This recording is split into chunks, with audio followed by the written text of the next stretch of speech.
थोड़ी रिसर्च करी तो हमको पता लगा कि अब जिसके पास 2 लाख रुपए भी है उसको आप पर्टिकुलरली दिल्ली के अंदर, वो वेस्ट दिल्ली के अंदर घर बना के देते हैं। बिल्कुल सही बात। कोई पर्टिकुलर एरिया है सर, या फिर आप थोड़ा बाहर निकले हुए हैं वेस्ट दिल्ली से? सर दिल्ली के अंदर ही जिस लोकेशन में हम डील करते हैं वो है हमारा उत्तम नगर, द्वारका मोड़, मनसाराम पार्क, किरण गार्डन, सैनिक नगर। कितने घर बना के दे दिए सर अभी तक? सर एक्चुअली एग्जैक्ट नंबर तो नहीं बता पाऊंगा, बट ये कह सकता हूँ कि हजारों लोग को मैंने घर दिया है। अच्छा, करंट रियल एस्टेट मार्केट में आपको सबसे बड़ी अपॉर्चुनिटी कहाँ दिखती है? रेजिडेंशियल में, कॉमर्शियल में, या लग्जरी हाउसिंग के अंदर? देखिए सर, तीनों का अपना अपना अलग रुतबा है। अच्छा, रेजिडेंशियल वर्सेस कॉमर्शियल, कौन सा इन्वेस्टमेंट स्मार्ट रिटर्न देता है सर? देखिए, अगर मैं दो टूक बोलूँ ना तो ऑब्वियस है कॉमर्शियल इन्वेस्टमेंट है, वो ज़्यादा अच्छा रिटर्न देता है। फर्स्ट टाइम जितने भी होम बायर है वो कॉमन मिस्टेक क्या करते हैं जब वो खरीदते हैं घर? जो पहले तो क्या होता है, जैसे इन्वेस्टमेंट की बात करते हैं तो सबको धोखा ही मिलता है ज़्यादातर लोगों को, पर अभी क्या आज की डेट में भी इंडिया के अंदर रियल एस्टेट में इन्वेस्टमेंट सेफ माना जाता है?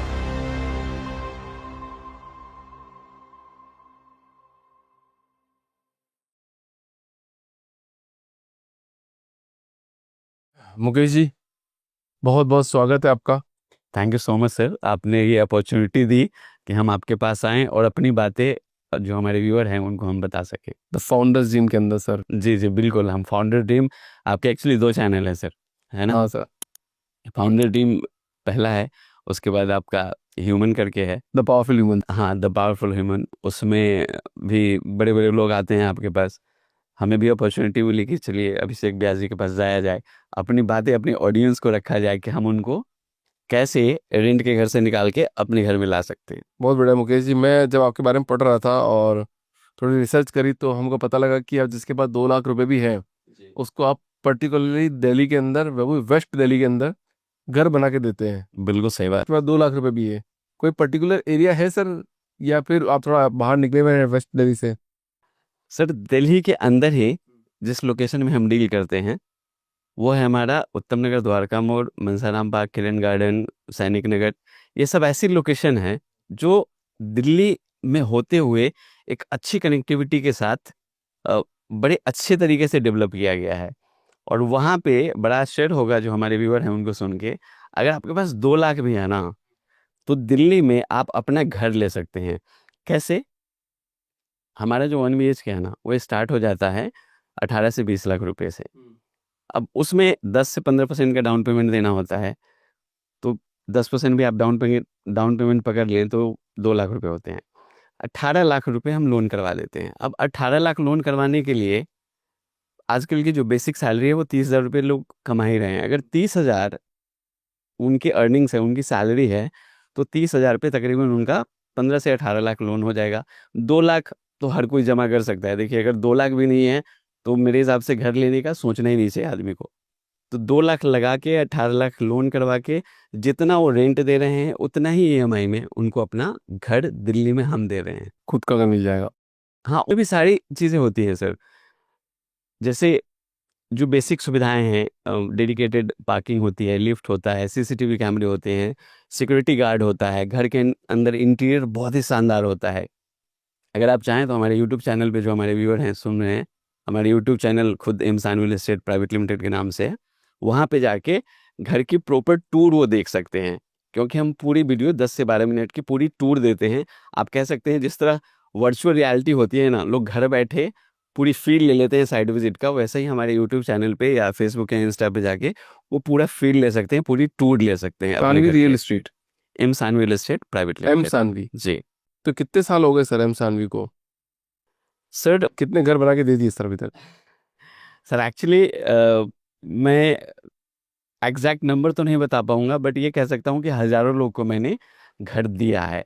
और ये जो मुझे सुन रहे हैं ना, वो मुझ पे विश्वास मत करें, मेरे चैनल पे आए, सारे क्लाइंट के टेस्टिमोनियल हमने दे रखे हैं जिन जिन को हमने घर दिया है। अभिषेक जी, हम क्या करते हैं कि हम जिनको भी घर देते हैं ना, उनके पास जब घर देने के बाद शिफ्ट हो जाते हैं तो मैं खुद रिव्यू के लिए जाता हूँ कि सर आपका कैसा एक्सपीरियंस रहा हमारे साथ। तो वैसे बड़े सारे टेस्टिमोनियल हैं, अगर कोई भी गूगल पे जाके customer review of M Sanvi estate डाल के देखेंगे, उनको सारी वीडियोस दिख जाएंगी। तो हम पे विश्वास मत कीजिए, आप गूगल पे जाइए, हमारे बारे में सर्च कीजिए, हमारी गूगल रेटिंग देखिए 4.9 है आउट ऑफ 5। तो हमारी कोशिश होती है कि जो भी फर्स्ट टाइम बायर हैं उनको जो ट्रस्ट का डिफिसिट होता है, पहले वो ट्रस्ट बिल्डअप करें, फिर हमारे पास आए और फिर चीज़ें कर दें। तो यहाँ पे मेरा पहला तो सवाल आ कि मतलब शुरुआती टाइम में आपको क्या क्या चैलेंजेस आए सर? देखिए सर, रियल एस्टेट का ऑफिस आप ओपन करें या कोई भी ऑफिस आप ओपन करें, शुरू में आपको बड़े सारे चैलेंजेस आते हैं। अगर उसको कोई भी बिजनेसमैन ओवरकम कर दिया तो सक्सेस हो जाता है। शुरुआती स्टेज में जब आप कोई भी बिजनेस शुरू करते हैं, मैं रियल एस्टेट से इसको जोड़ूंगा क्योंकि मैं रियल एस्टेट में ही हूँ। सबसे पहले होता है क्लाइंट का ट्रस्ट। जब आप मार्केट में उतरते हैं तो लोग आपको जान नहीं रहे होते हैं, तो एक ट्रस्ट बनाना मेजर फैक्टर होता है। तो हमने शुरू से अपने यूएसपी पे काम किया, जिसका हमारा टैगलाइन भी है कि घर से ही मिलेगा ही। उसके लिए हमने शुरुआती स्टेज में बड़े सारे काम किए। नेक्स्ट होता है कि जब आप मार्केट में उतरते हैं तो ब्रांड को कैसे आप आइडेंटिफाई करवाएंगे लोगों को, क्योंकि ऑलरेडी बड़े सारे प्लेयर्स होते हैं मार्केट में, आपसे पहले बहुत सारे प्लेयर हैं। उस उनके बीच में अपनी पहचान बनाना, उसके लिए आपको कुछ हटके करना पड़ेगा, जो हमने किया। उसके बाद कैश फ्लो की आपको ज़रूरत होती है, वो मैनेज करना पड़ता है। उसके अलावा आपको एक बढ़िया सी टीम चाहिए जो आपके विज़न और गोल के साथ अलाइन कर सके, वो टीम आपको बनाने पड़ता है। उसके बाद जिस प्रोजेक्ट पे आपको काम करना है, उसका लोकेशन, उसका प्राइस, उसकी कनेक्टिविटी, उसका जो सेल डीड है या उसका टाइटल है वो क्लियर है कि नहीं, वो सारी चीज़ें आपको देखना पड़ता है। उसके बाद आप काम करना शुरू कर सकते हैं। ओवरऑल अभिषेक जी, मैं ये कह सकता हूँ कि उस समय तो ये चैलेंजेस थे, लेकिन अभी ये लग रहा है कि वो लर्निंग थी हमारी, और चूंकि उसको हमने ओवरकम किया, इसलिए आज हम बहुत अच्छा रियल एस्टेट के वेल नोन ब्रांड हैं, जो कम कीमत में दिल्ली जैसे शहर में अफोर्डेबल हाउसिंग दे रहे हैं। वाह, आपने ट्रस्ट डिफिशिट की बात भी करी थी, तो कैसे रियल एस्टेट में ट्रस्ट डिफिशिट को दूर किया जाए? देखिए सर, जब जो फर्स्ट टाइम बायर होते हैं ना, या जो एंट्री लेवल बायर होते हैं, वो जब मार्केट में आते हैं तो उनको सबसे पहले यही रहता है कि किससे घर खरीदें, कौन से रियल एस्टेट कंसल्टेंट के पास जाएं, कौन से रियल एस्टेट डेवलपर के पास जाएं। तो इसमें मैं 2-4 पॉइंट बताना चाहता हूं, जिससे जो फर्स्ट टाइम बायर हैं उनके लिए बहुत आसान हो जाएगा। सबसे पहले, आज सोशल मीडिया हैंडल हर बिजनेसमैन के पास है, उनके सोशल मीडिया हैंडल पे जाएं, आप देखें कि वो क्या बना के दे रहे हैं। एक्चुअली ऑलमोस्ट जैसे आप भी पॉडकास्ट करते हैं, तो आपकी भी अगर आपके बारे में कोई आइडेंटिटी करना चाहे तो आपके चैनल पे आके वो देख सकता है ना। द फाउंडर ड्रीम पे वो देख सकता है कि ब्याजी ने कैसी कैसी इंटरव्यू ले रखे हैं, क्या क्या उन्होंने पूछा हुआ है, नॉलेज कितना मिलता है उससे। वैसे ही जो भी बिजनेसमैन है, जहाँ आप जा रहे हैं जो रियल एस्टेट कंसल्टेंट के पास, उनके पास जाके उनका सोशल मीडिया हैंडल चेक करें। उसके बाद वो देखें कि जिनको उन्होंने फ्लैट बेचा है, वो क्लाइंट क्या उनके बारे में कहते हैं, रिव्यू है कि नहीं, या जिसको उन्होंने कुछ बेचा हुआ है, उस प्रोजेक्ट पे जाके बात करें, उन क्लाइंट से मिलें, उनका एक्सपीरियंस जानें। उसके बाद आज के डेट में गूगल सबके लिए बहुत आसान है। आप जाएँ गूगल पे चेक करें, गूगल रिव्यू उनका देखें। अगर गूगल रिव्यू में 2000-3000 से ज़्यादा उनके रिव्यू हैं और 4.8 के आसपास का रिव्यू है उनका, तो वो अच्छा काम कर रहे हैं। लीगैलिटीज़ अगर देखना चाहें, तो जा जब चीज़ें आप खरीद रहे हैं तो सेल डीड चेक करें, टाइटल को वेरीफाई करवाएं, क्योंकि जब आप इतनी बड़ी चीज़ खरीद रहे हैं, आप एक सपनों का आशियाना ले रहे हैं, जब बहुत सारा पैसा लगा रहे हैं, तो कुछ पैसे एडवोकेट को भी दीजिए, प्रॉपर्टी ले जाके उनसे चेक करवाइए। जब चीज़ें क्लियर है उसके बाद खरीद लीजिए। अच्छा, करंट रियल एस्टेट मार्केट में आपको सबसे बड़ी अपॉर्चुनिटी कहाँ दिखती है? रेजिडेंशियल में, कॉमर्शियल में, या लग्जरी हाउसिंग के अंदर सर? देखिए सब तीनों का अपना अपना अलग रुतबा है, ये कह सकते हैं। ये डिपेंड्स करता है कि क्लाइंट का नीड क्या है, क्लाइंट का बजट क्या है, क्लाइंट का गोल क्या है। अगर मैं रेजिडेंशियल की बात करूं, तो रेजिडेंशियल में जो मिड टर्म में या शॉर्ट टर्म में आना चाहते हैं, अफोर्डेबल हाउसिंग में आना चाहते हैं, उनके लिए तो रेजिडेंशियल बहुत अच्छा है, क्योंकि कम पैसे हैं, जल्दी वो चाहते हैं एग्जिट हो जाए वहाँ से। लेकिन अगर वो चाहते हैं कि उनको ज़्यादा पैसा चाहिए, तो उनको जाना पड़ेगा फिर कॉमर्शियल में, क्योंकि वहाँ बाइंग कैपेसिटी ज़्यादा होनी चाहिए। जो आपका इन्वेस्टमेंट पर्पस है वो लॉन्ग टर्म होना चाहिए। तो ऑब्वियस है, जो कॉमर्शियल स्पेस है या जो कॉमर्शियल सेगमेंट है, वहाँ पे आपको ज़्यादा मुनाफा देखने को मिलेगा compare to residential. But residential में आपका जो एग्जिट है वो बहुत आसानी से हो जाएगा, पैसे कम लगते हैं। अब आ जाइए, हमने बात की लग्जरी की। लग्जरी में अभिषेक जी, वो क्लाइंट जो एचएनआई हैं, हाई इनकम ग्रुप वाले हैं या जो एनआरआई हैं, उनको हर चीज़ चाहिए, club house, gym, swimming pool, open area, green space, Camellias की तरह। हाँ कैमेलियाज की तरह। तो ऑब्वियस है वो जाएंगे लग्जरी सेगमेंट में ही। तो तीनों का अपना अपना चार्म है, लोग अपने नीड और बजट के हिसाब से मूव कर सकते हैं। अच्छा, रेजिडेंशियल वर्सेस कॉमर्शियल, कौन सा इन्वेस्टमेंट स्मार्ट रिटर्न देता है सर? देखिए अगर मैं दो टूक बोलूँ ना तो ऑब्वियस है कॉमर्शियल इन्वेस्टमेंट है, वो ज़्यादा आपको अच्छा रिटर्न देता है। आज की डेट में अगर देखें तो 7 से 9% कॉमर्शियल इन्वेस्टमेंट का आपका रेंटल इनकम है, और जो रेजिडेंशियल है उसका 2 से 3% है। फिर वही चीज़ मैं बोलूँगा, इट डिपेंड्स करता है कि आपका बजट क्या है, आपका हॉराइजन क्या है, लॉन्ग टर्म है, शॉर्ट टर्म है, मिड टर्म है, उस हिसाब से आप जा सकते तो आज की तारीख में जितने भी रियल एस्टेट है वो टियर 2 टियर 3 सिटी की तरफ क्यों मूव कर रहे हैं सर? हैं। ये बहुत अच्छा सवाल आपने पूछा अभिषेक जी। कोविड जब आया, कोविड-19 जब पैंडेमिक के बाद बहुत सारे अ, बहुत सारे जो लोग थे वो अपने होम टाउन शिफ्ट हो गए। वहीं पे घर खरीदने लगे और वहीं पे वो इन्वेस्टमेंट करने लगे। इन्वेस्टमेंट करने के बाद उनको ये हुआ कि जहाँ पे वो इन्वेस्टमेंट कर रहे हैं ना, उसके आस-पास या आपका एजुकेशन, हेल्थ केयर या ऑनलाइन जो वर्क है, वो उनको आसानी से मिल जाए। और टायर 2 सिटीज़ में ज़्यादा डेवलपमेंट हो रहा है, उसके और भी रीज़न्स हैं। जैसे आप देखिएगा मेट्रो का एक्सपेंशन हो रहा है, एयरपोर्ट्स आ रहा है, कॉरिडोर्स आ रहा है, एक्सप्रेसवे से कनेक्टिविटी अच्छी जुड़ रही है। तो कम पैसा लगा के, जनरली टायर 2 या टायर 3 सिटीज़ में लोग कम पैसे लगा के एंट्री लेवल इन्वेस्टर बन के वहाँ से अच्छा पैसा कमा सकते हैं, और ग्रोथ के भी चांसेस ज़्यादा हैं और रेंटल यील्ड भी ज़्यादा है, क्योंकि उनको वो सारी चीज़ें मिल रही है जो उनको टायर 1 में चाहिए। जहाँ पे मतलब जैसे इन्वेस्टमेंट की बात करते हो तो सबको धोखा ही मिलता है ज़्यादातर लोगों को। पर अभी क्या आज की डेट में भी इंडिया के अंदर रियल एस्टेट में इन्वेस्टमेंट सेफ माना जाता है? देखिए सर, ये भी मैं बोलूँगा कि बहुत रेलेवेंट सवाल है क्योंकि जो आपके रियल पास एस्टेट। यूजर तो आते ही होंगे इस तरह के, सर मेरा हुँ। पैसा तो बच जाएगा ना, धोखा तो नहीं होगा ना सर, आते हैं? आते हैं सर, हाँ। आते हैं, बट हाँ, जब हमारे ऑफिस में वो आते हैं एम रियल एस्टेट में, जैसे वो एंट्री लेते हैं, जब हमारी प्रोफेशनल टीम से मिलते हैं, तो उनके 90% क्वेश्चन वहीं पे ख़त्म हो जाते हैं, क्योंकि एक वाइब्स आती है जब हम आपके पास आएँ, तो देख के पता चल जाता है कि अभिषेक जी यार ठीक आदमी है, काम होगा, नहीं होगा, क्या होगा, या आपके मार्केटिंग टीम से हम बात करते हैं, तो लगता है कि हाँ, चीज़ें सही जाएगी कि नहीं जाएगी। तो वैसे ही जब हमारे ऑफिस में आते हैं, जैसे हमारा प्राइवेट लिमिटेड कंपनी है, जीएसटी नंबर है, बहुत प्रोफेशनल टीम है, तो लोगों के सवाल खत्म हो जाते हैं। लेकिन तब भी जो आपने पूछा ट्रस्ट फैक्टर, लोगों को लगता है कि धोखा हमें मिल जाएगा। तो रियल एस्टेट सेफ इन्वेस्टमेंट है कि नहीं, ये आपने मेरे से पूछा है। देखिए रियल एस्टेट आज की डेट में भी बहुत सेफेस्ट है। उसका रीज़न मैं बताता हूँ। ये ना टेंजिबल एसेट्स है। टेंजिबल एसेट्स जो लोग नहीं जानते उनको मैं बता दूँ। जिस चीज़ को आप छू सकते हैं, फ़ील कर सकते हैं। आपका कहीं घर है, आपने कोई घर खरीदा, तो आपको ये लगता है कि यार ये मेरी चीज़ें हैं, आप उसको देख सकते हैं। उसके बाद अगर आप वो रियल एस्टेट में इन्वेस्ट नहीं करते हैं, आप कोई और भी चीज़ खरीद ल लेते हैं, और कभी और अगर मन होगा आपको कि रियल एस्टेट में कुछ लगाएँ, तो जो होल्डिंग कैपेसिटी है, वो एक्स्ट्रा एक्सपेंस आपका चला जाता है, क्योंकि जैसे-जैसे टाइम के हिसाब से अगर आप देर करते जाएँगे प्रॉपर्टी को खरीदने में, तो वो चीज़ और महँगी ही होगी। उसका एक और मैं आपको उदाहरण देता हूँ कि आप ऐसे समझिए इस चीज़ को, लैंड हमारी लिमिट है, ठीक है सर? जितना लैंड है, अगर ओवरऑल मैं बोलूँ तो 100% में से आप ऐसे लगा लीजिए कि 70% पानी है, 15% आपका रेगिस्तान है या पहाड़ है, 15% और जो लैंड बच गया उसमें भी 6-7% 8% एग्रीकल्चर लैंड है।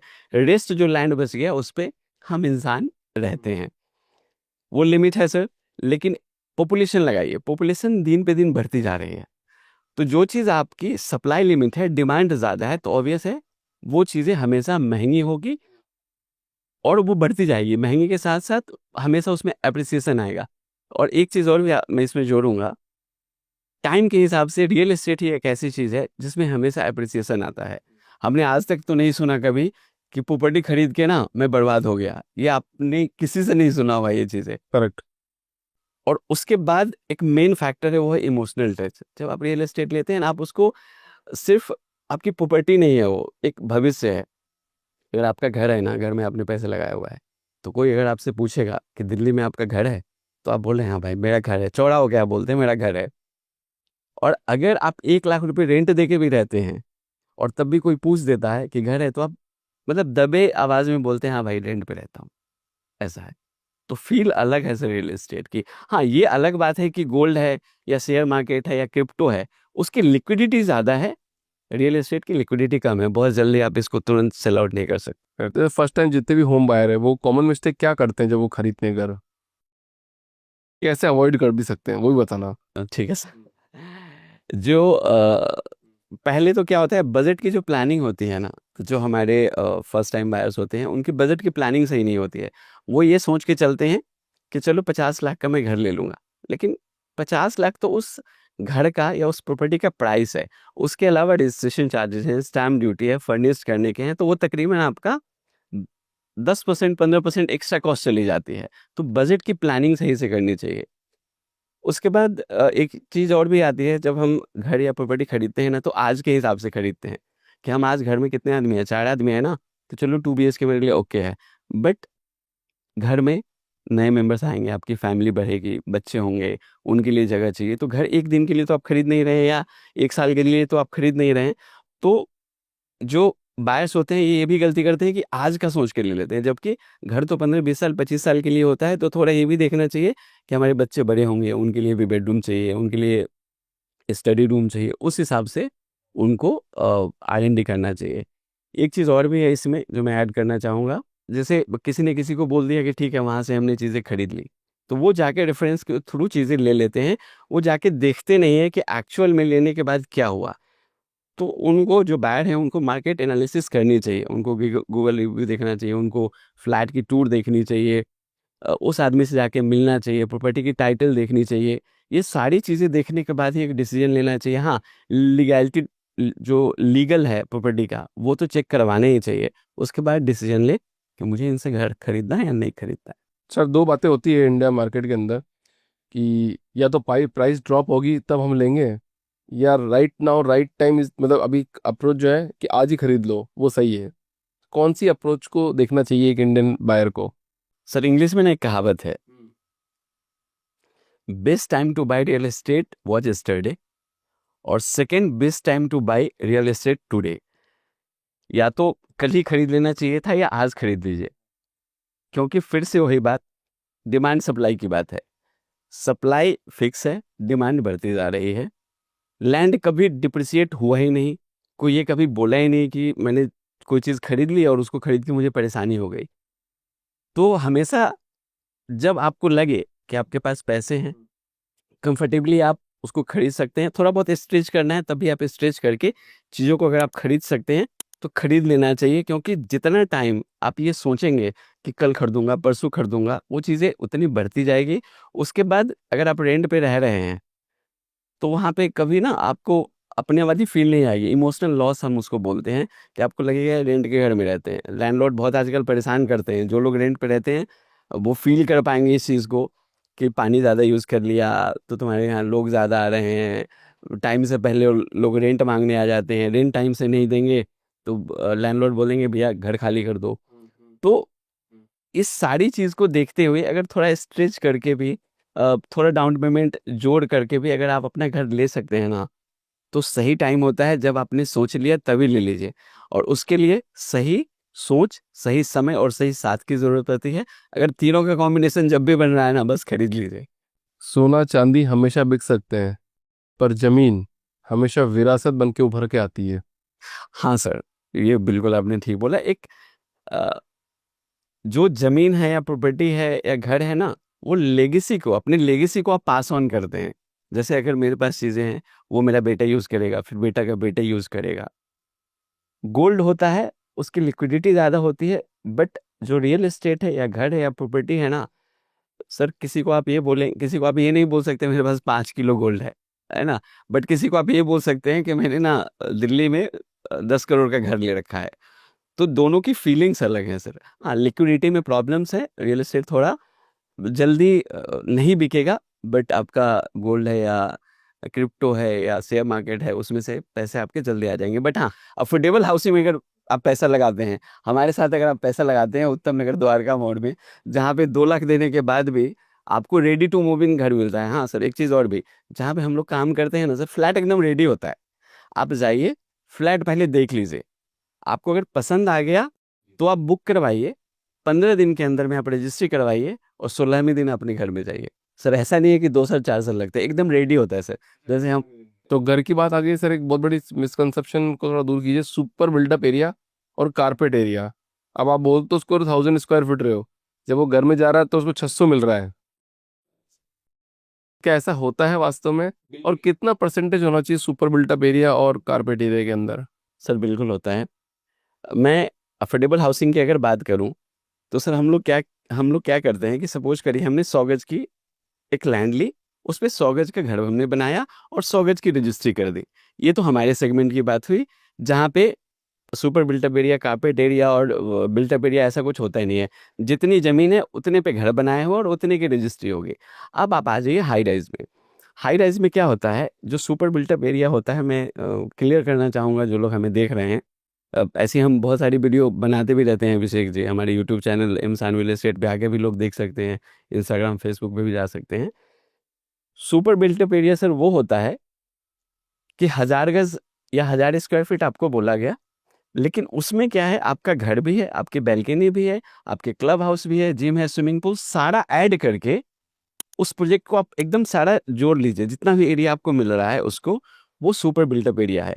जनरली उसमें से 20 से 30% की लोडिंग बोलते हैं वो निकल जाएगी, तो तकरीबन 70% के आसपास आपको 70% के आसपास आपको बिल्ट यूजेबल एरिया मिलता है। 1000 स्क्वायर फीट का आपने घर लिया, 30% लोडिंग निकल गई, तो 700 स्क्वायर फीट ही आपको एक्चुअल यूजेबल एरिया मिलता है। उसको आपने जो पूछा कारपेट एरिया ना, वो वहाँ पे आ गया। कारपेट एरिया क्लियर है, जहाँ पे आप कारपेट बिछा सके, आप कालीन बिछा सके, वो एक्चुअल एरिया आपका होता है। और उसके ऊपर एक होता है बिल्टअप एरिया। बिल्टअप एरिया में जो दीवार की थिकनेस है वो बिल्टअप एरिया में आ जाएगी और बैल्कनी भी आ जाएगी। तो पहले कारपेट हो गया, फिर बिल्टअप हो गया, और सुपर बिल्टअप एरिया जो मैंने आपको बताया, club house, gym, swimming pool, ये सारे उसी में आ जाएंगे। तो ये तीनों सर अलग अलग तरीके से हैं। जनरली ये 20 से 30% की लोडिंग होती है, अगर उससे ज़्यादा है तो थोड़ी सी दिक्कत है सर।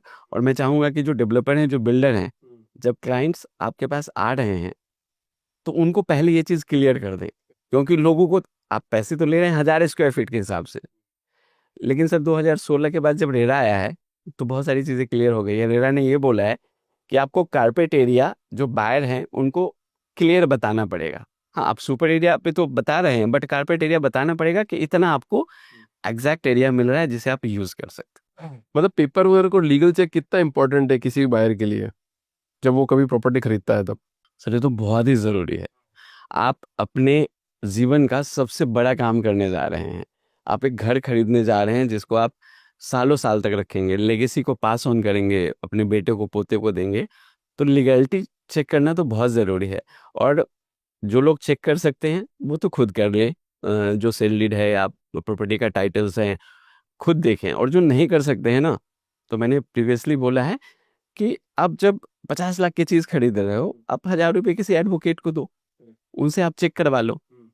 और उसके अलावा अगर आपको आता है खुद करने, तो प्रॉपर्टी तो देखें, साथ साथ जो जिससे आप घर खरीद रहे हैं उस बिल्डर का भी ट्रैक रिकॉर्ड चेक करें सर, कि उन्होंने पास में क्या डिलीवर किया है, कंस्ट्रक्शन क्वालिटी कैसी है, वो सारी चीज़ें आप देखें, फिर आप उनसे घर खरीदें। अब जैसे अमीरों के बच्चे हैं और थोड़ा मिडिल क्लास के बच्चे हैं, जो बच्चे अभी हो रहे हैं वो सब जेनजी कहलाएंगे, तो क्या वो भी आपसे घर खरीद रहे हैं? क्या उनकी सोच में डिफरेंस है कुछ? बिल्कुल ऐसा है। पहले मैं क्लियर कर दूं, 1997 और 2012 के बीच में जो जन्म लिए हैं ना, उनको हम लोग जेनजी बोलते हैं। और उनके जो माता पिता हैं ना सर, उनको ट्रेडिशनल बायर बोलते हैं। तो आजकल जो जेनजी का प्रेफरेंस है वो एकदम इंटायरली डिफरेंट है ट्रेडिशनल बायर से। कैसे? जो जेनजी हैं सर, वो पहले मार्केट एनालिसिस करते हैं, वो गूगल रिव्यू देखते हैं, और जो बहुत सही भी है, यूट्यूब पे आके घर की वीडियो की टूर देखते हैं। उसके बाद वो एक छत नहीं चाहते हैं, वो लाइफ स्टाइल स्टेटमेंट चाहते हैं।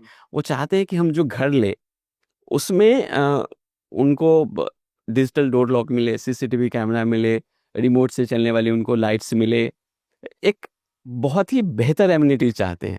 लेकिन जो पहले ट्रेडिशनल बायर थे वो क्या करते थे, वो फिजिकली विजिट्स करते थे, वो जाके देख लिया, उनको बड़ा सा घर चाहिए, एक अच्छी सी लोकेशन चाहिए, और वहाँ पे पैसा वो इन्वेस्ट कर दिया। तो ये दोनों बहुत डिफरेंट है। और जेन जी आजकल जो यंग जनरेशन है वो ज़्यादा के चीज़ों को खरीदना पसंद करते हैं। इनफैक्ट मैंने तो मेरे बड़े सारे ऐसे कस्टमर हैं जो शादी से ठीक पहले, सपोज करिए एंगेजमेंट हो गया, उसके बाद वो आते हैं, फिर दोनों मिलकर लोन लेते हैं और उसके बाद उस शादी के बाद उस घर में शिफ्ट हो जाते हैं। मतलब आप अपने प्रोजेक्ट के लिए लोकेशन कैसे सेलेक्ट करते हो अभी राइट नाउ? देखिए, हमारा जो भी प्रोजेक्ट होता है, लोकेशन हम ये देखते हैं कि जहाँ पे हम प्रोजेक्ट बनाने जा रहे हैं या कोई किसी और का प्रोजेक्ट हम अंडरराइट करके हम सेल कर रहे हैं, तो सबसे पहले हम कनेक्टिविटी देखते हैं कि मेट्रो स्टेशन के पास है, एयरपोर्ट से कैसी कनेक्टिविटी है, एक्सप्रेस वे वहाँ से कितनी दूर है। उसके बाद देखते हैं कि चूंकि जो प्रोजेक्ट घर जो खरीदेंगे उनके बच्चे भी होंगे, तो school, college, hospital, mall, park, ये सब कहाँ उनको मिल रहा है। जहाँ पे वो घर ले रहे हैं वो सेफ एरिया तो है ना, वहाँ पे जो ग्रीनरी है वो कैसी है। इस सब सारी चीज़ों को ध्यान में रखते हुए हम एक डिसीजन लेते हैं कि यहाँ पे हमें प्रोजेक्ट बनाने चाहिए। तो एम सानवी का मिशन विजन क्या है आने वाले 5-10 साल का? अभी हम वेस्ट दिल्ली में काम कर रहे हैं, जहाँ अफोर्डेबल हाउस सस्ते प्राइस में दे रहे हैं। अब अगले 2 साल में पूरा दिल्ली एनसीआर हम कवर करने जा रहे हैं। 7 ब्रांचेज ओपन करना है हमें, जो north, south, east, west Delhi में हम पूरा करेंगे।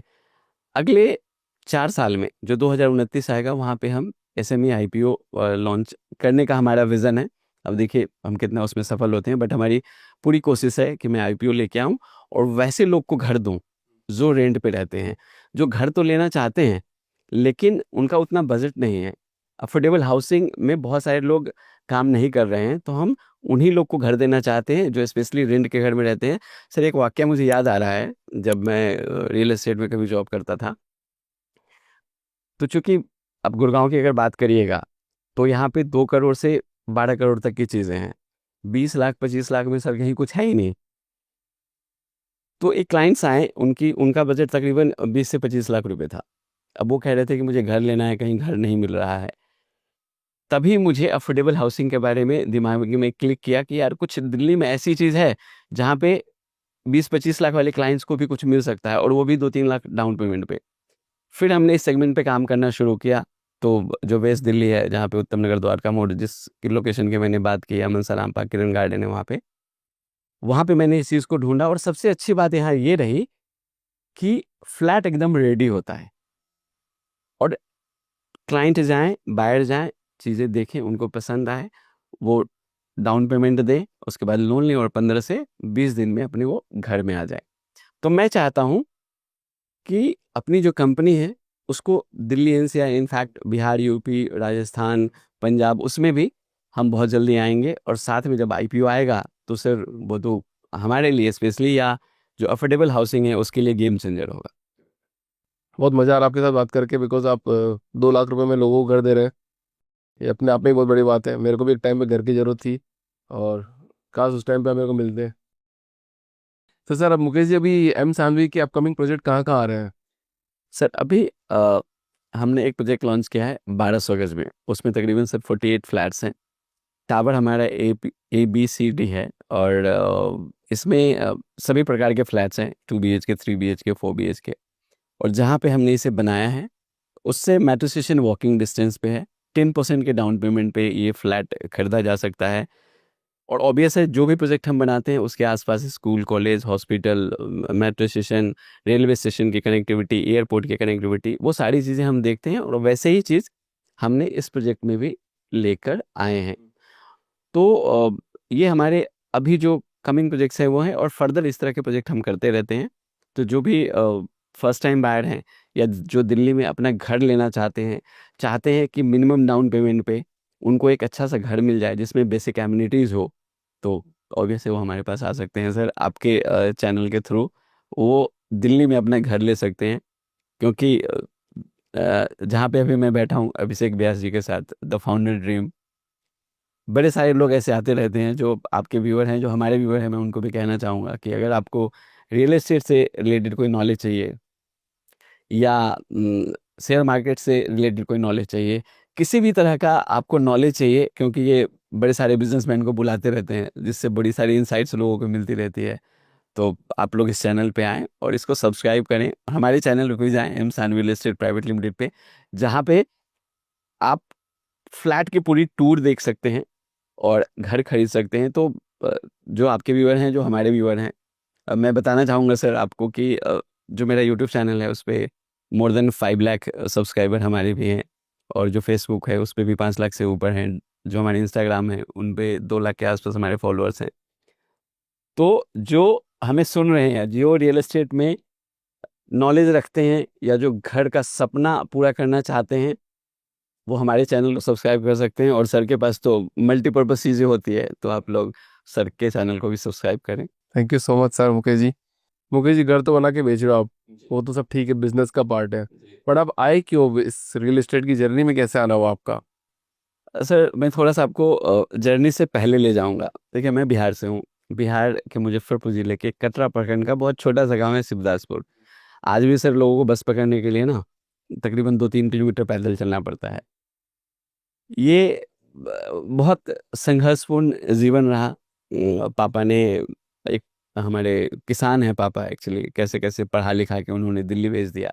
जब बिहार से दिल्ली आए, एमए में एडमिशन लिया। एमबीए में एडमिशन लेने के बाद जब पास आउट हुआ, 2006 से 8 का मेरा बैच था, तो उस समय रिसेशन था सर 2008 में, जॉब कहीं मिल नहीं रही थी। तो सबसे पहले मैंने इंश्योरेंस कंपनी ज्वाइन की। वहाँ पे मैं शायद ठीक से कर नहीं पाया, फिर मैं फार्मास्यूटिकल में आ गया। एमआर का काम किया सर, है ना, बेसिक काम। उसके बाद फिर ये था कि रियल एस्टेट बहुत बूमिंग सेक्टर है, बहुत अच्छी अपॉर्चुनिटी है। फिर मैं वहाँ से चला गया एक रियल एस्टेट कंसल्टेंट के पास, वहाँ पे रेंट का काम हमने शुरू किया। फिर उसके बाद मैं गया डेवलपर के पास। ऐसे करके हमारी जर्नी रही। जब डेवलपर के पास मैं गया तो वहाँ पे देखा कि बहुत सारे लोग वैसे हैं जिनको कम पैसे में घर चाहिए। और हाई राइज की अगर मैं बात करूँ तो तब भी 1 करोड़ से नीचे गुड़गांव नोएडा कहीं कुछ था नहीं। तो हम उस चीज़ के बारे में सोचने लगे कि जिनके पास 2 लाख है, 1 लाख है, वो कैसे दिल्ली में अपना घर ले सकते हैं।